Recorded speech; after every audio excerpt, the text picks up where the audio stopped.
दुनिया की एक जदीद तरीन फौज ऐसी है जहां मर्द और औरत दोनों को जबरदस्ती भर्ती किया जाता है, जहां यूनिवर्सिटी के बाद किताब नहीं बंदूक थमा दी जाती है और इनकार की सजा सिर्फ एक है, जेल। आज हम बात करेंगे इस्राएली फौज की, एक ऐसी ताकत जिसके पीछे छुपी हकीकत आपको चौंका देगी। तो चलिए सच की तरफ बढ़ते हैं, वीडियो को आखिर तक लाजमी देखिएगा। इस्राएली फौज में खवातीन की एक बड़ी तादाद शामिल है। दर हकीकत इसराइल दुनिया का वाहिद यहूदी मुल्क है और आबादी निस्बतन कम होने की वजह से यहाँ मर्दों खवातीन दोनों के लिए फौजी खिदमात तकरीबन लाजमी समझी जाती हैं। यूनिवर्सिटी की तालीम मुकम्मल करने के बाद ज्यादातर नौजवानों को फौज में शमूलियत इख्तियार करना पड़ती है, जहां इन्हें बाकायदा अस्करी तरबियत दी जाती है।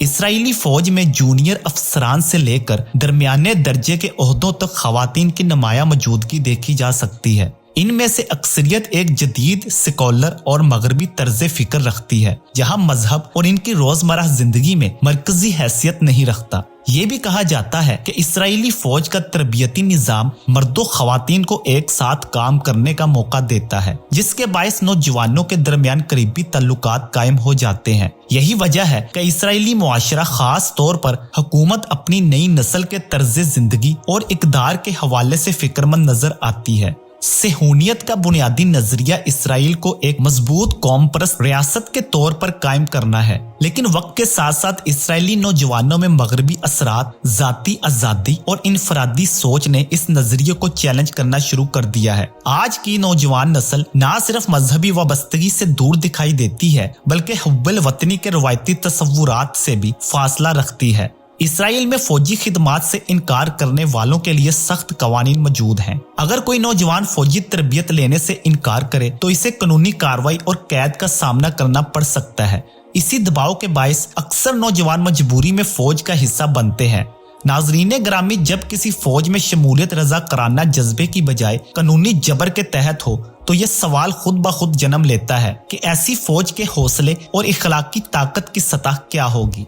दूसरी जानब इसराइल पर गजा में जारी कार्रवाइयों के दौरान जंगी कवानीन की खिलाफ वर्जी के संगीन इल्जामात आयद किए जा रहे हैं, जिन पर आलमी सतह पर शदीद रद्द अमल देखने में आ रहा है।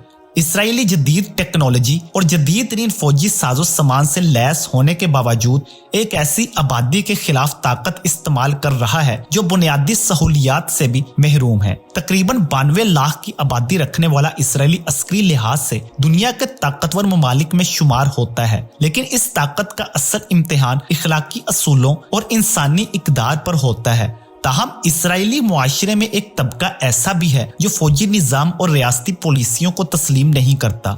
ऑर्थोडॉक्स यहूदियों का ये ग्रुह न सिर्फ फौजी खिदमात से मुस्तस्ना है, बल्कि वो इसराइली रियासत के क़याम को भी मजहबी अकायद की बुनियाद पर कबूल नहीं करता। इनका मानना है कि इनकी मजहबी किताबों के मुताबिक जब तक इनका मसीहा जाहिर नहीं होता, यहूदियों को किसी कौमी रियासत का हक हासिल नहीं। इस नजरिए की वजह से यह तबका इसराइली हुकूमत के लिए एक मुस्तकिल चैलेंज बना हुआ है। यूं इसराइल न सिर्फ बिरोनी महाज पर तनाज़ात का शिकार है, बल्कि अंदरूनी तौर पर भी नजरियाती तकसीम और समाजी तजादात का सामना कर रहा है, एक ऐसी हकीकत जो अक्सर खबरों की सुर्खियों से ओझल रहती है।